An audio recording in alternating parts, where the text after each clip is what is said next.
Умалат Дашаев, командир отдельного батальона специального назначения «Борз». Декабрь 1994 года. Начало Первой русско-чеченской войны. Ханкала. И там не было места красивым фразам. Там был только выбор. Стоять или отступать. С 24 по 28 декабря он руководил обороной Ханкалы.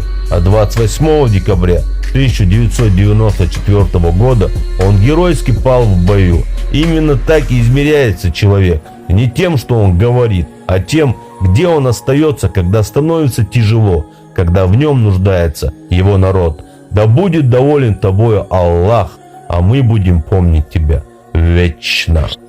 Ну, во-первых, чеченских боевиков нет. Это изобретение русских средств массовой информации.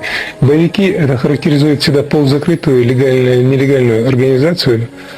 Она, в общем-то, обставляется боевиками. Но у нас не было никогда боевиков. К сожалению, некоторые наши безграмотные командиры подхватили это слово, мало отдавая себе отчет в том, что это означает. Я думаю, что чеченцы не военные люди, но чеченцы воины.